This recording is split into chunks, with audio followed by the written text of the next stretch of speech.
আসসালামু আলাইকুম। সবাই কেমন আছেন? আশা করি সবাই ভালো আছেন। আমিও আল্লাহর রহমতে ভালো আছি।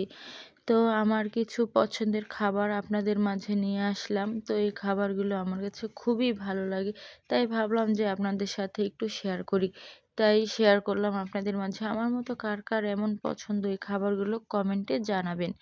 তো আমি ১ম এ নিয়ে আসলাম বেগুন ভর্তা। এই বেগুন ভর্তাটা চুলায় পুড়ে যখন করবেন তখন দেখবেন এত সুন্দর মজা আর এত সুন্দর সেন্ট করে যা বলার মতো না। তো আমি ১ম এ আমার শাশুড়ি মাকে বললাম, "মা আমাকে একটু চুলায় পুড়ে বেগুন ভর্তা করে দিবেন?" আমার শাশুড়ি মা বলল, "আচ্ছা ঠিক আছে আমি করে দিচ্ছি।" তো আমার শাশুড়ি মা আমাকে চুলায় পুড়ে বেগুন ভর্তা করে দিল। ওইটা দিয়ে মনে হয় আমি ২ প্লেট ভাত খেলাম। ইস! এত সুন্দর সেন্ট করে না চুলায় পোড়া বেগুন ভর্তা করলে, কি বলবো? জিভে পানি চলে আসে। যদি কথাটা বলতেছি আপনাদের সাথে জিভে পানি চলে আসছে।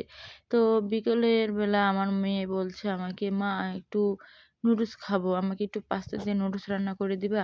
তো আমি বললাম যে, "আচ্ছা ঠিক আছে আমারও কিছু খেতে ইচ্ছা করছে। আসো তোমাকে পাস্তা দিয়ে নুডলস রান্না করে দিচ্ছি।" মেয়ে বলল, "আচ্ছা চলো মা।"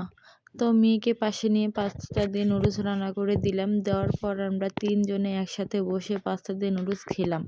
তো খাওয়া-দাওয়া শেষ করে এই তো বসে আছি।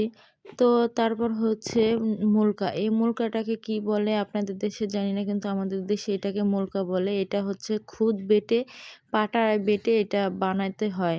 তো আমাদের দেশে এটাকে মুলকা বলে। এই মুলকাটা চা দিয়ে, দুধ চা দিয়ে এত ভালো লাগে, এত মজা খেতে যে কি বলবো? কথা বলতেই মনে হচ্ছে যে জিভে পানি চলে আসে। তো এটা আমার বড় মেয়ের পছন্দ, আমারও পছন্দ খুব। তো এইটা আমি বানিয়ে নিলাম। তো এটা এখন আসি মূলা শাক ভাজি। তো মূলা শাক ভাজি আমার কাছে অনেক ভালো লাগে। যদি হয় মূলা শাক ভাজি, শুকনা মরিচ আর আলু ভর্তা, তাহলে তো কোনো কথাই নেই। আমি মনে হয় ২ প্লেট ভাত একসাথে অনায়াসে খেতে পারবো। আমার কাছে এতটাই ভালো লাগে। তারপর আসি এটাকে বলি আমরা বনভাতের পাতা। এটা কার দেশে কি পাতা বলে কমেন্টে জানাবেন। আমাদের রংপুরের মধ্যে এটাকে বলে বনভাতের পাতা।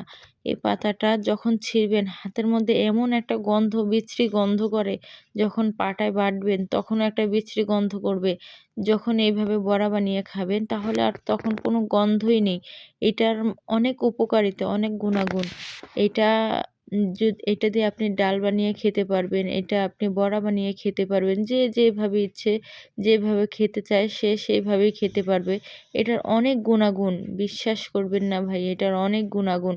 এটাও আমার বড় মেয়ের খুব পছন্দের একটা খাবার এবং আমারও খুব ভালো লাগে। তো এই তো আমি শেয়ার করলাম আমার পছন্দের খাবারগুলো আপনাদের সাথে। আমার কাছে এগুলো অনেক ভালো লাগে, অনেক মজা লাগে। তাই একটু ভাবলাম আপনাদের মাঝে শেয়ার করি।